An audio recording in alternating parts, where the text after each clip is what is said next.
नमस्कार, news for nation देख रहे हैं आप। आपके साथ मैं हूं ऋचा शर्मा। नेता प्रतिपक्ष तेजस्वी यादव ने बिहार विधानसभा चुनाव को लेकर अपना प्लान सेट कर लिया है और लगातार सीएम नीतीश पर हमलावर नजर आ रहे हैं। उन्होंने एक नया मुद्दा उठाया है, अब वो किसानों के मुद्दे पर काम करेंगे। इसके पहले लगातार कई सवाल सीएम नीतीश से उन्होंने पूछा। सबसे पहले प्रवासी मजदूरों के मुद्दों को लेकर, फिर अपराध के मुद्दे को लेकर, उसके बाद बाहर निकलने को लेकर और अब किसानों के मुद्दे को लेकर सीएम नीतीश को घेरने में लगे हैं। उन्होंने एक पोस्ट किया है जिसमें किसानों का क्या हाल है इसका जिक्र किया है और कहीं ना कहीं निशाना सीधे सीएम नीतीश पर। इस पोस्ट में तेजस्वी यादव ने क्या कुछ लिखा है आपको बताते हैं।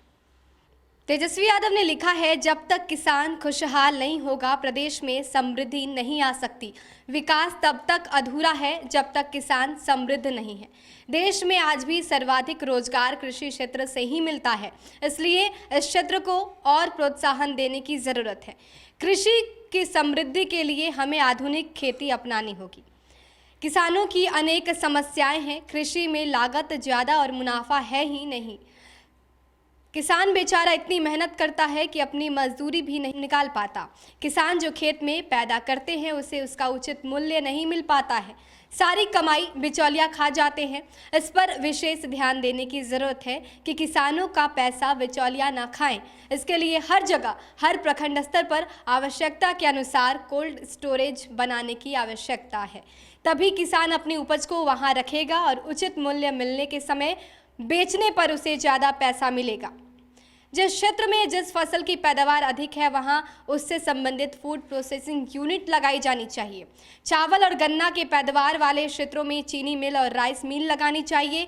बिहार में मखाना, मकई, केला, आम, लीची इत्यादि से संबंधित अनेक खाद्य प्रसंस्करण उद्योगों की असीम संभावनाएं हैं, लेकिन 15 वर्षीय नीतीश सरकार ने इस ओर कोई ध्यान नहीं दिया। खाद्य प्रसंस्करण उद्योग लगाने से किसानों की आय में अप्रत्याशित बढ़ोतरी होगी। किसानों की ज़रूरत की चीज़ें हैं जैसे खाद्य, कीटनाशक दवाइयाँ, खेती का सामान, औजार आदि जो महंगे हो जा रहे हैं। किसानों को बिजली, डीजल और मिट्टी का तेल महंगे दाम पर खरीदना पड़ता है। ये सब उन्हें सस्ती कीमत पर मिलनी चाहिए।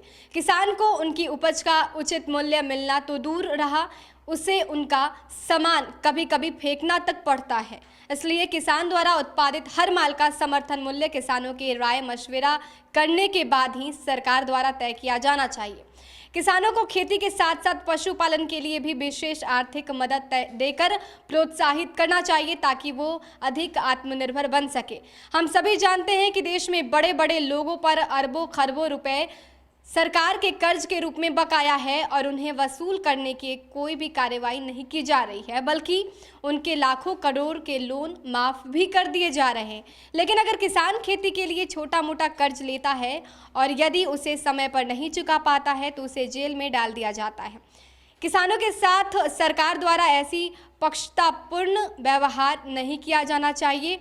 किसानों के लिए हमारे पास अनेक महत्वाकांक्षी योजनाएं हैं जिन्हें सरकार में आने पर हम हर हाल में लागू करेंगे। किसान समृद्ध होगा तभी बिहार समृद्ध होगा। आइए नए जमाने का नया बिहार बनाने। तो अब नेता प्रतिपक्ष तेजस्वी यादव किसानों के मुद्दे को लपक लिए हैं और अब इस पर भी नीतीश सरकार पर हमला बोल रहे हैं और इसके साथ ही ये सेट कर चुके हैं वो कि किसानों के मुद्दे पर ही चुनाव लड़ेंगे।